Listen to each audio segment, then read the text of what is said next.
Hi, everyone. I had wanted to get to this when we were in person because I thought it would be fun to go through together. But unfortunately, we ran out of time. So I thought I would do a quick video of just how, just to get at some of the other cooler, funnest parts about Newton's laws, where we talk about things like things you don't expect to happen that seem kind of unphysical, but then Newton's laws shows how they work. So I wanted to talk about the monkey problem, which is number 59 in Holiday, and then we'll apply this concept to a lot of other ideas. But let's take a look at it because it's one of those I would never think to do that until you think to do that kinds of problems, and super fun. So, all right. So let's say here's the situation. We have a pulley, and we have the ground, and we have a crate that rests on the ground. Here's the crate, and the crate has a mass of 15 kilograms. There it is. We also have a rope, and we have a little monkey,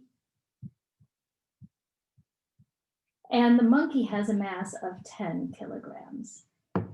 And obviously, if the monkey just held on, right, nothing would happen. The 15 kilogram mass is there, the monkey would just be hanging, and that would be that. But what can happen is if the monkey kind of tries to climb the rope and pulls super hard, the monkey can actually lift the crate by trying to accelerate himself up the rope.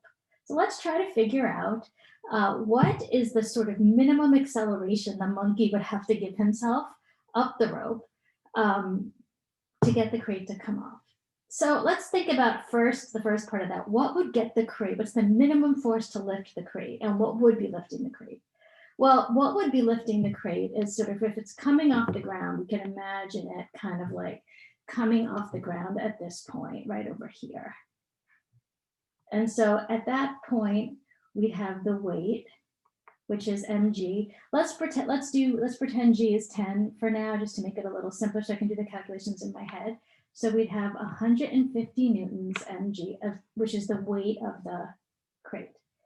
Now the tension, in order to just barely lift the crate, the tension would then have to be equal to 150 newtons. To get it to accelerate upwards, it would actually have to be ever so slightly more, but that's kind of like the threshold. You'd have to at least have the tension in the string equal to the weight of the crate. So we've dealt with the crate. We know what it takes to lift the crate. Now let's shift over to the monkey and draw the forces on the monkey. I'm going to expand the monkey and the rope a little bit. Here's the rope, here's the monkey. The monkey's holding on. Here's his head, here's his ears. He's happy. There's the monkey. The monkey has his own weight. Let's think about the principles of Newton's laws, right? Isolate the body, draw the forces, let the forces dictate what's going to happen. So the monkey has a mass of 10 kilograms. So his weight is 100 newtons. Now the monkey's pulling down on the rope, right? But what's Newton's third law? If the monkey pulls down on the rope, then the rope pulls up on the monkey. And we know how hard the rope is pulling up on the monkey. Because the monkey is pulling on the rope, he's really what's creating the tension in the rope. And the rope is therefore pulling back up on the monkey with a force of 150 newtons. Now this tells us which way the monkey is going to accelerate, and it tells us what the acceleration of the monkey is going to be. So let's think about Newton's second law, F net equals ma.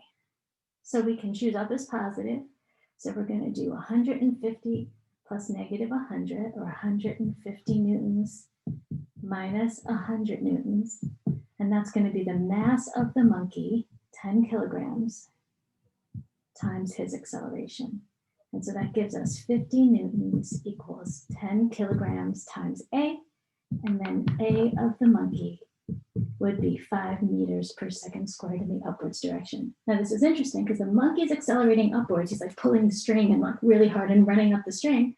The crate is, maybe moving at a constant speed upwards, or just barely coming off the ground. So this is a situation where they're not really attached by the rope. They don't have the same acceleration. But if you just take a little time, isolate the body, kind of put the words to the situation, you'll get really good at applying Newton's laws. So I hope that was a fun problem because it's super counterintuitive. We'll look a little bit more at double pulley systems and window washers later this week and early next week. Okay, see you guys later. I'll post this when I get a chance. Have to run to school, but then I'll get it posted right after that. Okay, bye.